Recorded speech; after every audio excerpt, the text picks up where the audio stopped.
Well, let's take a look at one of the best sci-fi games that we've received in the last 20 years. So, welcome back everyone. Yep, that is right. Today I am of course taking a look at the first Mass Effect, which was released in 2007. Now, this was a game that I've been wanting to review for quite a while actually, but I never got the chance to do so as I kind of got swamped with other kinds of content. So I'm hoping to redeem myself by doing a review of this beloved game. So, of course, let's get into the story. Well, the story takes us to 2183, and we step in the shoes of Commander Shepard, who is going through an assignment to see whether or not that they can become the first human Spectre. Of course, for those who don't know, Spectres are pretty much like probably higher paid cops and probably get more, I guess they're mercenaries. I don't really know, it's been a while since I played the game. But of course the task is to go to Eden Prime with two of the teammates, Jenkins and Kaidan, and recover a Prothean beacon. Along with them is a Turian Spectre named Nihilus, who isn't really important to the story at that point until a bullet finds a new home in him from probably an old buddy of his named Saren.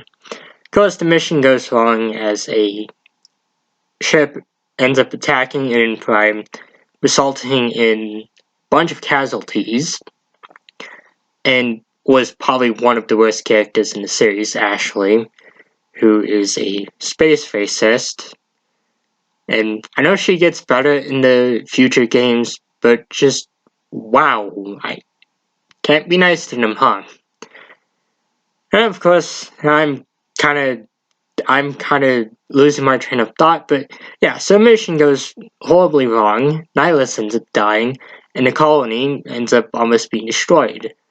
And of course, Shepard probably realizes what it's like to have a wicked hangover when he gets a bunch of images flashed into his mind because either Ashley or Kaidan is kind of stupid and doesn't know how to stay away from a mysterious alien object that no one found for like 50,000 years. Kind of makes me question the logic of these games at times.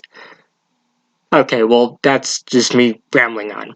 So what happens next is that they have to prove Saren's, evilness, but of course they have no proof, because the beacon got destroyed and no one believes Shepard.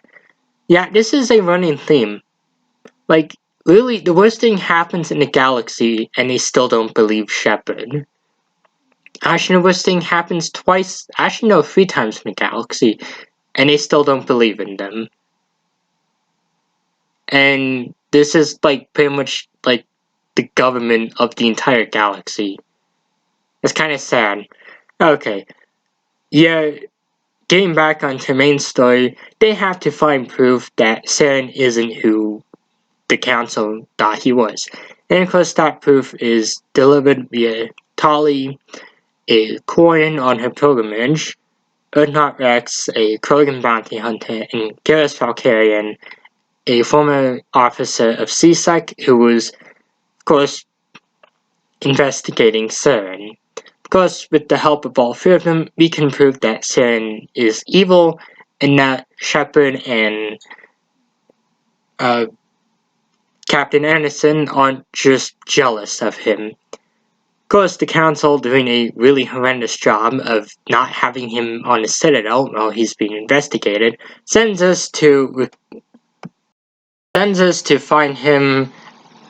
Although they are nice and kind of gives us a few locations that do help us. Of course, the first one any sane person would probably go to is to recruit Liara. And of course we have to help her because she got trapped and there's a bunch of Geth coming in to try and take her, probably because she has something useful that can help Saren. Then there's Pharos, which is being invaded by the Geth for like one reason, and that's to get this plant that probably was created by Umbrella. And of course the third one is kind of going on to his fun planet and finding out why the Geth are so interested in it. And that planet feels like playing Doom. And it still feels like playing Doom. It's one of the best, but one of the most, I guess, unnerving missions in the entire game. Of course, once two of these planets have been kind of completed, well, once the missions have been completed, we unlock a new mission, and that is, of course, assaulting a base on Virmire. And this is where some trouble comes.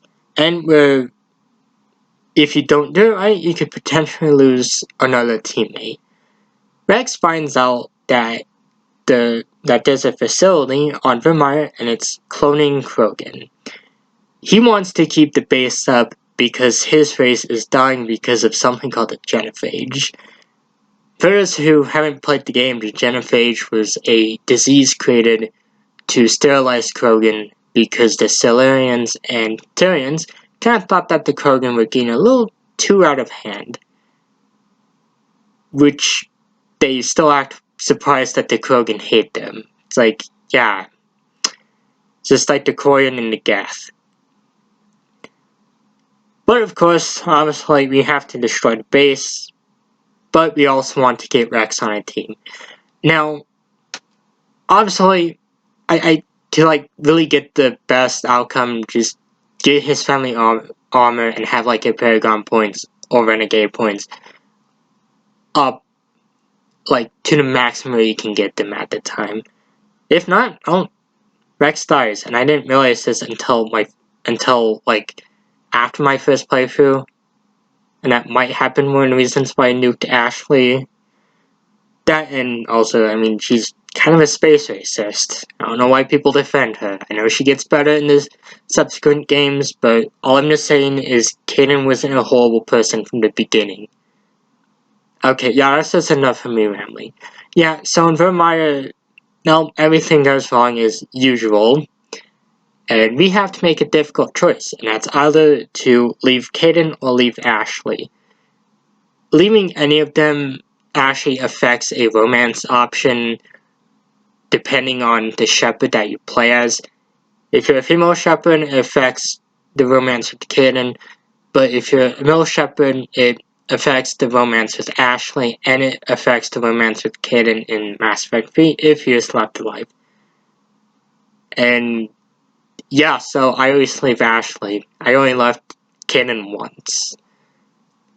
So of course, obviously, once the issue of Virmire is solved, it is time to go to Ilos, because we finally realized where the conduit is.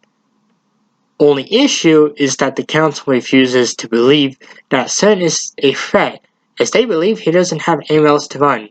And it's like, he had this giant ship attack Eden Prime, and yeah, I'm pretty sure dude's still a threat. But yeah, let's just ignore the obvious threat. It's just like the Stormcloaks and Imperials in Skyrim. It's like, yeah, sure, this dragon, is kind of terrorizing the province and devouring the souls of our friends and family. But let's just keep fighting each other, over who's right in this imaginary guy contest. Jokes aside, we pretty much commit a mutiny, head down to Ilos, pick a fight with a bunch of Geth, and have to fight our way to Citadel, which is revealed to be I think Mass Relay? It was also something else. Basically what pretty much happens is that the Citadel is used to transport a bunch of Geth ships and Sovereign, the Reaper, into that part of space so they can pretty much complete their final evil plan.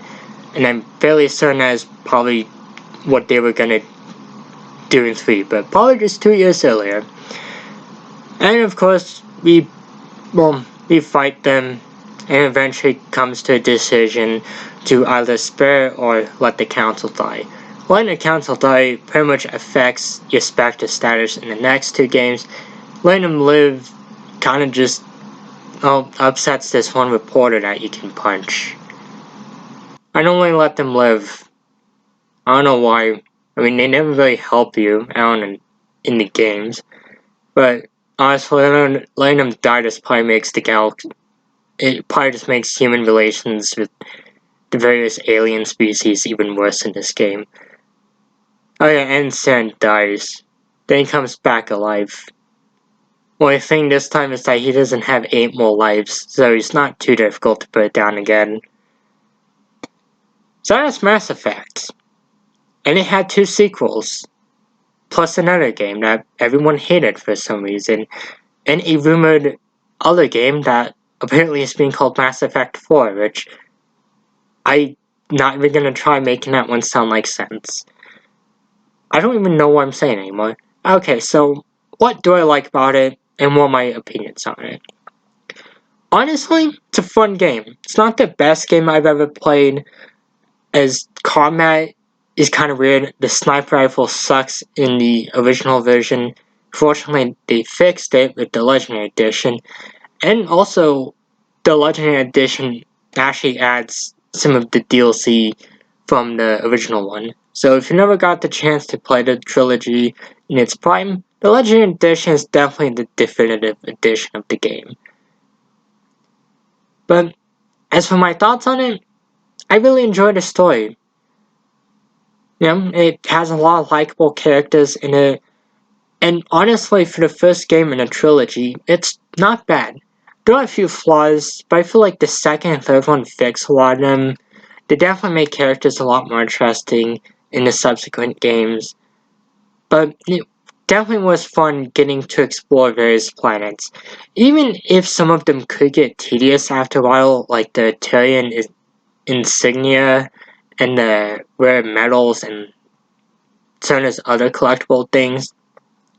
But overall, I think Mass Effect still holds up today. It's definitely a fun game, and I recommend it to anyone who hasn't played it yet. But of course, next month I'll be taking a look at Mass Effect 2, which is probably the most beloved game in the series. So, goodbye.